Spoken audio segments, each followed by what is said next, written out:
ભાઈ એવું જોરદાર બોલતા હતા, મન થયું કે બોલે જ જાય. આ દુનિયામાં સૌથી વધારે શું અપાય છે ખબર છે? શિખામણો.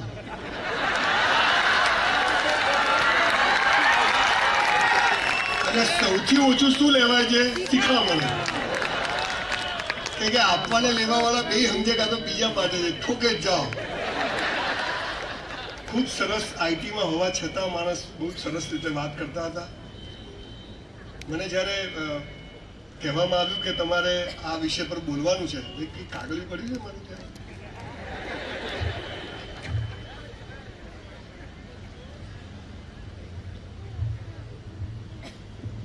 કાપલી તો રાખવી, કોઈ ગમે તેમ કે. લગભગ કોરોના પછી સુરતમાં ત્રીજી ચોથી વાર આવ્યો છું, પણ સંજય રાવલ જે કહી છે સુરતીઓના હિસાબે છે એટલું ચોક્કસ કહું છું. મારો પહેલો સેમિનાર સુરતમાં થયો અને લગભગ આજે 4 મિલિયન એટલે 40 લાખ લોકોએ સેમિનાર જોયો. એ માટે તમારા સુરતીઓનો ખૂબ ખૂબ આભાર માનું છું. એક ઓર્ડિનરી સંજય રાવલને તમે સ્પીકર બનાવી દીધો. અહીંયા બોર્ડ માર્યું કે 10મા ને 12મા પછી શું કરવું. મેં તો હાલી મને ખબર હોત તો હું જ ના કરું.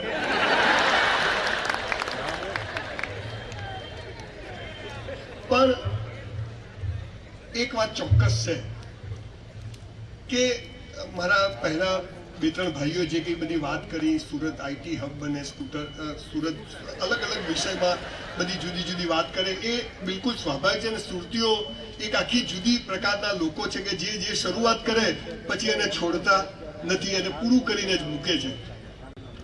પણ હું આજે તમને આખી એક જુદી વાત કહેવા આવ્યો છું. મને લોકો ગમે તે વિષય આપે, મારે જે બોલવું એ જ બોલું. બીજી વાર ના બોલાવે તો આપણો ક્યાં ધંધો છે? અને મને લગભગ બીજી વાર નથી બોલાવતા લોકો. એમ થાય કે હાલાન ક્યાં બોલાયો આપણે. પણ everybody wants to touch your mind, I want to touch your heart. જીવન સારું અહીંથી જીવાય. પણ આખું એજ્યુકેશન એવા મોટિવેશનલ સ્પીકરો આવશે તમારી પાસે. तुम कर सकते हो, you can, we can. ले તું કરીને બતાય. ચાલ, તું કેમ વાંચું, તું કે એટલું યાદ રાખવું, તું કે એવી પરીક્ષા આપું. નથી થતું બોસ. 12મા ધોરણમાં મેં સાયન્સ રાખ્યું હતું. 1984માં મારું 12મું થયું. 12મું જ થયું બોસ. ડોક્ટર બનો, જે ઊંચો રાખો, અલા મંગળ પર ઘર બનાવવું છે. બાપાને માલ છે. અહીંયા સુરતમાં ભાડે નથી મળતું ભાઈ. 10મા ને 12મા ને એટલું ભારે કરી નાખ્યું છે દોસ્તો. આ 10મું ને 12મું એ તો ફોતરા જેવું બી નથી બોસ. અને કારકિર્દી એ 10મા 12મા પછી છે જ નહીં. કારકિર્દી તમારા જન્મ સાથે શરૂ થાય છે. આ આખું બધું પીપોળી બીજી વાગે. તમે આઈટીમાં જશો, તમે ડોક્ટર બનશો, તમે ચાર્ટર્ડ એકાઉન્ટન્ટ બનશો, તમે ડાયમંડના વેપારી બનશો, તમે લૂમ્સ નાખશો, તમે જાત જાતનું કામ કરશો. પણ જ્યાં સુધી એક સારા માણસ નહીં બનો ને ત્યાં સુધી કારકિર્દી કદી બનવાની નથી. અને મારા તમામ સેમિનારના પાયામાં એક જ વાત છે, ખાલી સંસ્કાર હશે ને તો કારકિર્દી જખ મારીને બનશે, બાકી સંસ્કાર નહીં હોય ને તો કશું નહીં બને બોસ. પછી પડી જાય સિમ્બા જેવી સંસ્થાઓ, તમને શીખવાડશે, તમને ભણાવશે, અને તમારે જે ફિલ્ડમાં જવું છે એમાં ટોપ પર જશે. કોઈ તો જોઈશે આપણને રસ્તો બતાવનાર. પણ મને તમે ગમે એટલું આઈટીનું ભણાવો, આપણે ટપ્પી પડે. ખાલી એપલ રાખવાનો, પણ ફોન કરતા આવડે, બીજું કંઈ આવડે નહીં. મેલ કરતા આવડે નહીં. પણ આજે સમયમાં જે રીતે ભાઈએ વાત કરી કે એમેઝોન કે ફ્લિપકાર્ટ કે ઓયો કે જેટલી બધી મોટી કંપનીઓ છે, એ બધી જ કંપનીઓ આઈટીના કારણે આજે ધૂમ પૈસા કમાય છે. અને સૌથી વધુ પૈસો આવનારા સમયમાં વગર રોકાણે સાહેબ નીકળી જાય. પણ જે પૈસો છે એ આઈટી ફિલ્ડમાં છે. પણ સાથે સાથે એ પણ યાદ રાખવાનું છે કે હું હમણાં ઓસ્ટ્રેલિયા ગયો તો ત્યાં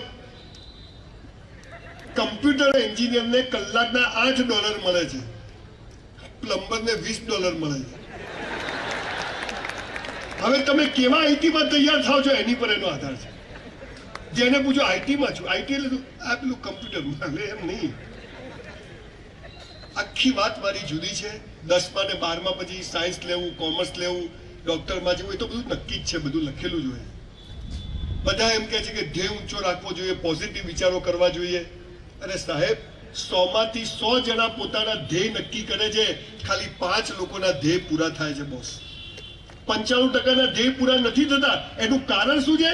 એવું શું કરી શકાય જેથી 100 જણના ધ્યેય પૂરા થાય? એ વાત હું તમને ચોક્કસ કરી શકું છું. એ વાત સૌથી મહત્વની.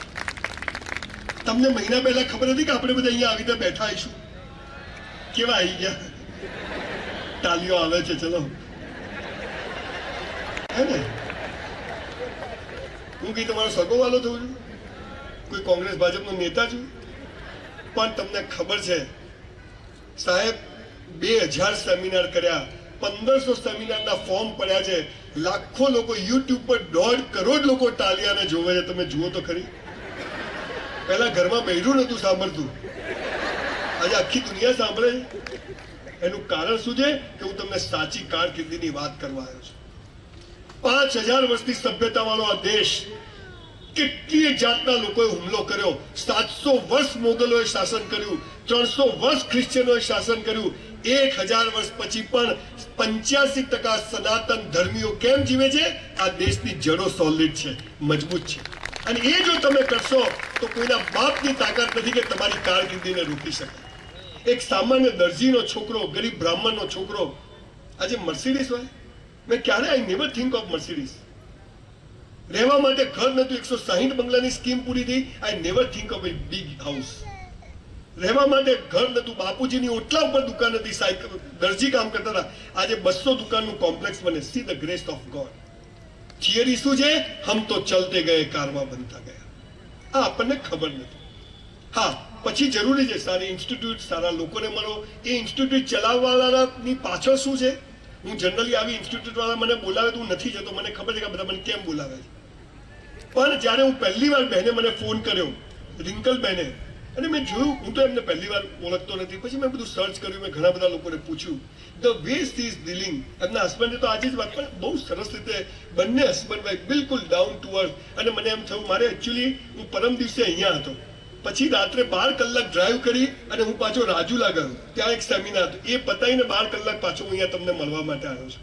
કેમ કે આવા લોકો બેઠા છે, સિમ્બા ઇન્સ્ટિટ્યૂટ ચલાવે. મારે અંદરથી કોઈ લેવા દેવા નથી, પણ એકદમ ડાઉન ટુ અર્થ. અને 6000 છોકરાઓમાંથી 100 થી વધુ છોકરાઓની જોડે મેં જયારે વાત કરી, અત્યારે છોકરાઓ એમ કહે છે કે સાહેબ અમે કોઈ જગ્યાએ ભૂલ નથી કરી. અહીંયા એમની આઈટી ચલાવતી મંગી 5 રૂપિયા આલવાન નથી.